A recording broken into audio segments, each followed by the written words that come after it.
আসসালামু আলাইকুম। হ্যালো বন্ধুরা, কি অবস্থা? সকলে কেমন আছেন? আশা করি প্রত্যেকে ভালো আছেন। আমি শাহ আলম আছি আপনাদের সাথে। আপনারা দেখছেন অনলাইন টিপস পিডি।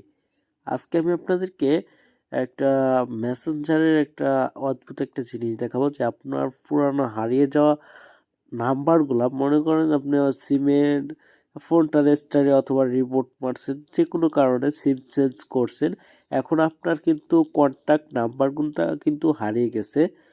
সো অনেকের কিন্তু কন্ট্যাক্ট নাম্বার থাকে, আমার দেখেন কতগুলো আছে, কিন্তু আরও অনেক ছিল কিন্তু সেইগুলো নাই, হারিয়ে গেছে। অনেকে এই কন্ট্যাক্ট নাম্বারগুলো ফিরিয়ে পান না।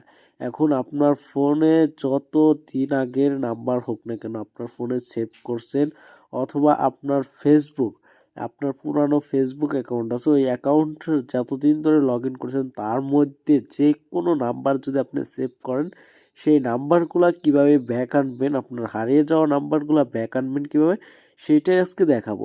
সো আপনারা দেখতে থাকুন। আশা করি আজকের ভিডিওটা থেকে আপনাদের অনেক অনেক উপকার হবে, কারণ আপনার কোনো প্রয়োজনীয় নাম্বার যদি আপনি হারিয়ে ফেলেন, সেভ নাম্বার, এটা কিন্তু ফিরিয়ে আনতে পারবেন। সো চলুন ভিডিওটা শুরু করি। তার আগে বললে, আপনি যদি আমার চ্যানেলটাতে নতুন হয়ে থাকেন, প্লিজ চ্যানেলটা সাবস্ক্রাইব করে পাশে থেকে অলরেডি অল করে দেন। আর ভিডিওটাতে একটা লাইক করে প্লিজ জানান যে আপনার হয়েছে কিনা। ওকে, সো চলুন শুরু করি। ফার্স্টে আপনাদের কি করতে হবে, একটা মেসেঞ্জার লাগবে। সো আপনাদের একটা মেসেঞ্জার অ্যাকাউন্ট লাগবে। মেসেঞ্জার ফেসবুক অ্যাকাউন্ট তো আছেই সবার। সবচেয়ে পুরানো যে ফেসবুক অ্যাকাউন্টটা আপনার ইউজ করেন, আপনি যেটা পার্সোনালি ইউজ করেন, সেটাই তো পুরানো হবে। সেই ফেসবুক অ্যাকাউন্টটা আপনারা কি করবেন, আপনাদের মেসেঞ্জারের মধ্যে লগ ইন করবেন। ওকে, মেসেঞ্জারে কিন্তু লগ ইন করা যায় অ্যাকাউন্ট, সেটা তো সবাই জানেন যে ফেসবুকে মেসেঞ্জার, অরিজিনাল মেসেঞ্জারে নিয়ে আসবেন। আসার পরে এখানে কি করবেন, উপরে দেখেন থ্রি ডট আইকন আছে, এখানে ক্লিক করবেন। আমি শর্টকাটে দেখিয়ে দিচ্ছি, আপনারা এইভাবে কাজটুকু করবেন, ইনশাল্লাহ হবে। সো এখানে আসবেন, আসার পরে এখন আপনাদের যে কাজটা করতে হবে, সাইডে দেখেন সেটিং নামে অপশন আছে। সো সেটিংয়ের উপর ক্লিক করে দিবেন। সেটিংয়ের উপর ক্লিক করে দেওয়ার পরে একটু নিচের দিকে আসবেন।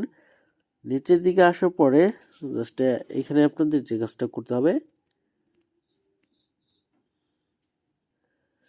এখানে দেখেন যে এখানে ফোন কন্ট্যাক্ট নামে অপশন আছে। সো ফোন কন্ট্যাক্টের উপর ক্লিক করে দিবেন। ফোন কন্ট্যাক্টের উপর ক্লিক করে দেওয়ার পরে এখানে দেখেন ম্যানেজ কন্ট্যাক্ট লেখা আছে, ম্যানেজ কন্ট্যাক্টের উপর ক্লিক করবেন। ম্যানেজ কন্ট্যাক্টের উপর ক্লিক করার সাথে সাথে একটু লোড নেবে, লোড নেওয়ার পরে নিচের দিকে আসবেন। আসার পরে দেখেন এখানে আপনাদের সম্পূর্ণ সম্পূর্ণ আপনাদের এই এই আপনার ফেসবুক অ্যাকাউন্টটা যতদিন ধরে খুলছেন এবং আপনার ফোনে লগ ইন করছেন, তার মধ্যে যতগুলো নাম্বার আপনারা সেভ করছেন অথবা সেভ করছেন, সেই সব number, A to Z number আপনারা এখানে পেয়ে যাবেন। আপনারা বিশ্বাস না করলে আপনারা দেখতে পারেন, আপনারা ট্রাই করতে পারেন, কারণ আমার কাছে এইগুলো নাম্বার অর্ধেকের বেশি নাই, মানে আমার ওইখানে এগুলো অর্ধেকই নাম্বার ছিল না। সো এইখানে কিন্তু সব নাম্বারগুলো পেয়ে গেছি। এখন এই নাম্বারগুলো দেখবেন কিভাবে।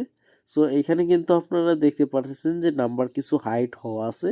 সো এখন হাইডটা অ্যানেবল করে আপনারা দেখবেন কিভাবে। সো আমি একটা নাম্বার চুজ করতেছি। সো এখানে আসার পরে দেখেন, এখানে যে কোনো একটা নাম্বারের উপর ক্লিক করে দিবেন, হাইটের উপর ক্লিক করবেন। ক্লিক করার সাথে সাথে উপরে এখানে দেখেন নাম্বারগুলো কিন্তু শো করতেছে, এখানে নাম্বার কিন্তু দেখতে পারতেছেন। সো এখান থেকে এখন আপনারা তুলে জাস্ট এইখান থেকে আপনারা আপনাদের যার নাম্বার হোক সেই নাম্বার ফোন দিয়ে কন্ট্যাক্ট করতে পারবেন। সো এটা কিন্তু 100% রিয়েল। কেউ বিশ্বাস না করলে কাজটা করে চেষ্টা করে দেখতে পারেন।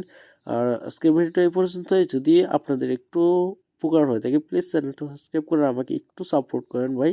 নতুন ইউজার, নতুন ক্রিয়েটর, সো একটু সাপোর্ট করেন, একটু ভালোবাসা পেলে আপনাদের, সো আমি আরও এগিয়ে যেতে পারবো। আজকের ভিডিও তো এই পর্যন্তই। ভালো থাকবেন, সুস্থ থাকবেন। আল্লাহ হাফেজ, টাটা, বাই বাই।